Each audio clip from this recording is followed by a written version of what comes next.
5-4 Friday. We talk about relationships a lot of times on this podcast, and today we're talking about a special relationship, and that's your relationship with food.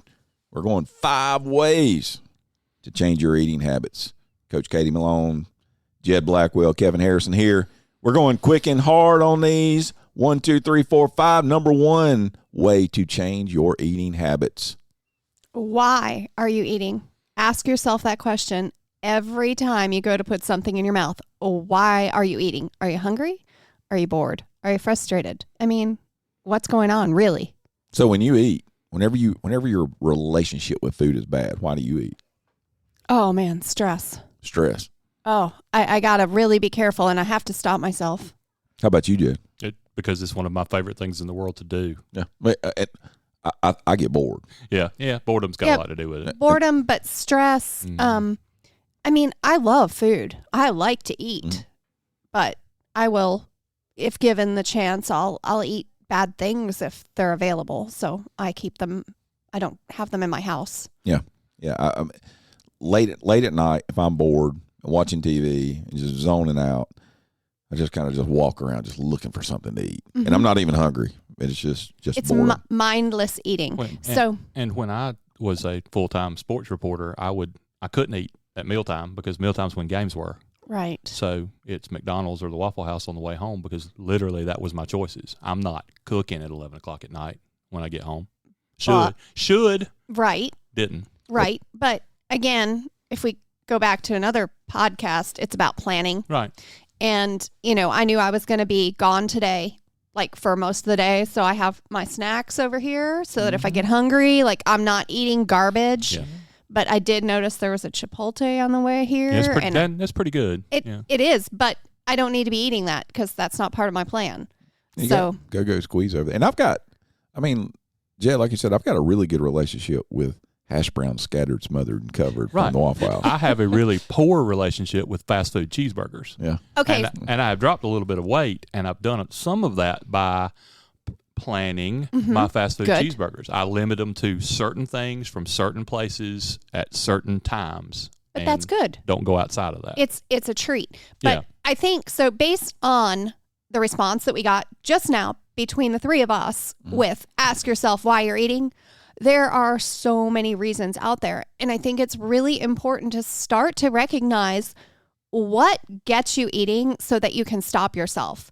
Because it's really kind of recognizing that and stepping back and going, I need to stop eating if I'm not hungry, or I need to plan to eat something nutritious. Okay. Put the brakes on. Number 2.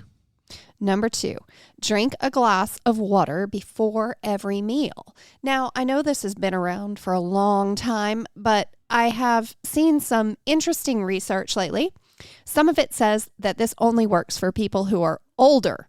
Older is classified as over 35. Oh, ouch. I know that kind of hurt me too.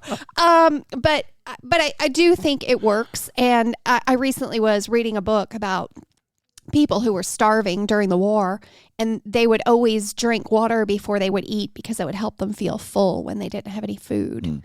And I was like, oh, well, if it worked for them, it can work for us.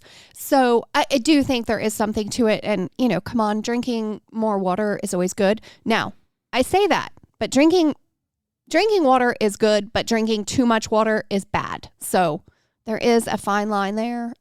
Just something to think about. well, and you find that hydration, our brain gets the same kind of signals when we're dehydrated as when we are hungry. And a lot of times our brain is giving we're getting a signal that we're hungry when we're really dehydrated. And we are a chronically dehydrated society. Yes, we are. Number 3. Take away one bad habit and replace it with a good habit. Now, I was trying to go for like 5 things that you might not see somewhere else. And this is one that I don't really see out there or mentioned very often. And it's something that I like to do. Like, for instance, if you like lattes and you have a Starbucks problem, stop going to Starbucks for your latte. Make some coffee, froth some milk at home, maybe 2%, put it in your coffee. There you have a latte with not a lot of sugar. Ooh, can I give you one even better? Oh, And Yes, And Kevin. it just so happens that I just finished it, but I like that frothiness. And so in the morning I make a black coffee, and what I put in it is I use the refined virgin coconut oil, which has MCTs. I put 1 tablespoon of that in it, and then I take 1 scoop of, I've got a really good clean vanilla whey protein powder, 1 scoop of that in it. I put it in my little bullet, and I blend it for I'll stick it in and just blend it for about 5 to 7 seconds. Frost it up, stick it in, and it's got that frothiness. It's got the fat from the MCT oils from the coconut oil, and then the protein. Tastes really good. Even my girls have said they like the taste of it because of the vanilla whey protein powder. Really good for you. It satiates you, gives you that good fat that they're coming. And I do that in the morning. And it is instead of a 700 calorie sugar bomb, I'm getting some of those good fats in your body that do a lot of things for your brain and other things, and get that protein in.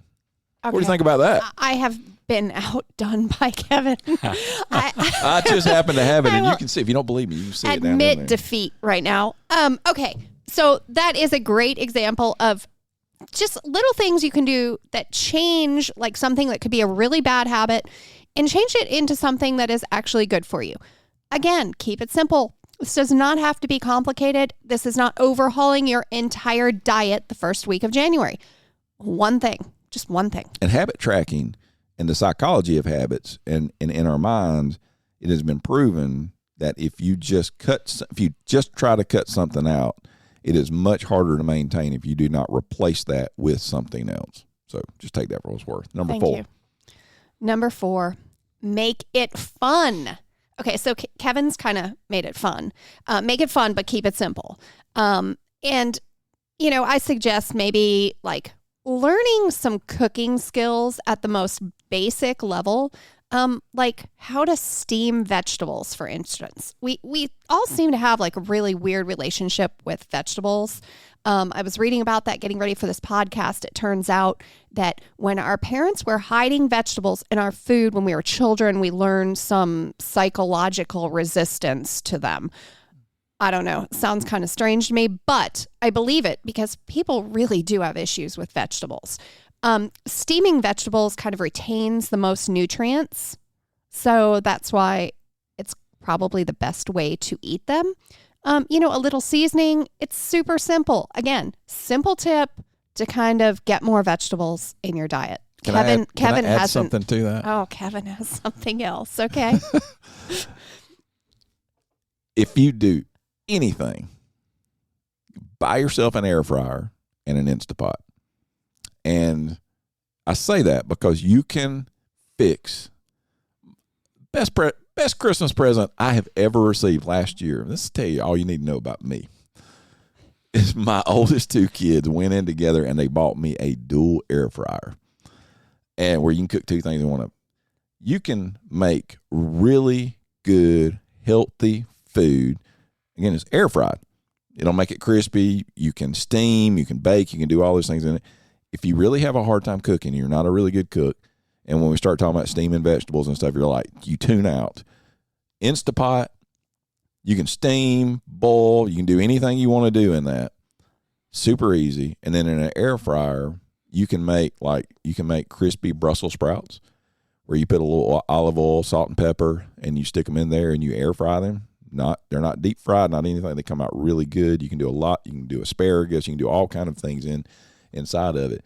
So invest. If you're really trying to make a difference and trying to change your eating habits, I would encourage you to invest in an air fryer and an Instapot. You don't sound like you're too sold, but Jed's sold. 1 head of broccoli cut up, 1 tablespoon of ranch powder. Go back. A very little bit of oil, just enough to make it kind of slick. 1 tablespoon of ranch powder, air fried for 12 minutes. Mm-hmm. Incredible. So there you go. There are 3 different ways or 3 different things you can do to make vegetables exciting. Right. And how often were you eating vegetables I hide mushrooms in everything. Yeah. If something's good and I think, hey, mushrooms would be good in that, I do it. Yeah. So I eat vegetables a lot now.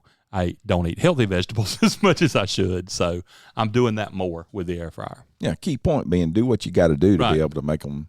Yes. Make your vegetables, again, still in a healthy way, but to be able to do them. Number 5. You don't need as much food as you think you do. Cut back. Cut back on how much you are eating. What do you mean cut back? I mean, our portion sizes in the U.S. have gotten to be ridiculous. You really don't need the amount on your plate that you think you do. Kevin thinks he does. I got another tip. Oh, of course he does. I like your 5. This is true. Okay. How many times do you really feel like you're just dying for something salty?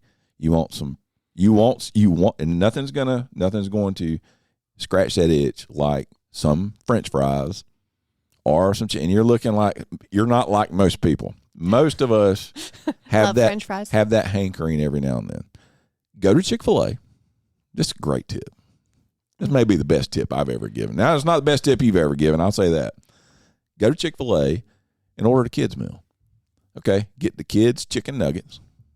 And it, to your point, and where this comes from is, when we were young, that would have been a regular meal. Now it's a kids' meal. But you get the kid meal, added bonus tip.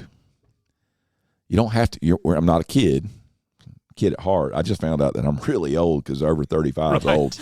But instead of getting the toy, you know what you can get? A small snack size vanilla ice cream. It's about 1.5 inches tall. It's like 100 calories. Okay, so you're getting that taste of your chicken nugget. You're getting very small portion of those waffle fries, and you're getting a little bit of. And here's the thing, to your point, and I'm not saying that's the healthiest meal in the world. That's not what I'm saying. So don't hear me say that. I didn't hear you say that. What I'm saying is when I leave, because we got Chick-fil-A right up here. I know sometimes that. I saw that. Sometimes I'll do that. And when I do and I leave and I eat that, you know what I feel? I feel satisfied. Now, but I was gonna say guilty, but no. To your point. Okay. Normally you'd go up and you'd get a number 1, or you'd get an 8-count Chick-fil-A nugget meal with a regular fry, and your calories are triple, and you're eating a whole lot more than you need to eat. And so that little kid's meal satisfies that, you know what? Because I'm a believer in, you really don't cut stuff out of your life forever. No. Every now and then, I want some of those waffle fries. And usually when I do it, it's whenever I'm just craving something salty and had a big workout or something in the morning, and I may go get that. So, okay. I will say about your idea here, it's good. Because if we're extreme in our thinking with eliminating food or foods groups, we're not going to be successful. And so your tip is actually really good. You're almost going to resent the whole idea of not doing it. Yes. Yeah. And that's not the idea, because my tips hopefully are a way to be sustainable in your life, not just for the first week in January, the second week in January, maybe through the end of January. I really want people to make a change, like a change for the better. Yep. Number 1, ask yourself why. Why are you eating? Number 2, drink a glass of water before every mealtime. Number 3, take away one bad habit and replace it with a good one. Number 4, make it fun. We talked about the vegetables. Jed can put in the show notes his awesome recipe for broccoli and ranch. Number 5, cut back on the amount of food you eat. Try that. Just somebody out there needs to try it. You need to give us feedback. Try that kids meal. Don't do the toy. Get the little thing of ice cream. I think it's like 300 calories total with everything. And you're going to scratch that itch and get it. So cut back on that amount of food. Great 5 tips from Coach Katie Malone that you can insert in your life. Remember, January really doesn't matter. It's about what you do your entire life. So don't pigeonhole yourself into January. This is for your entire life. And as we say, do hard things today. Tomorrow will take care of itself.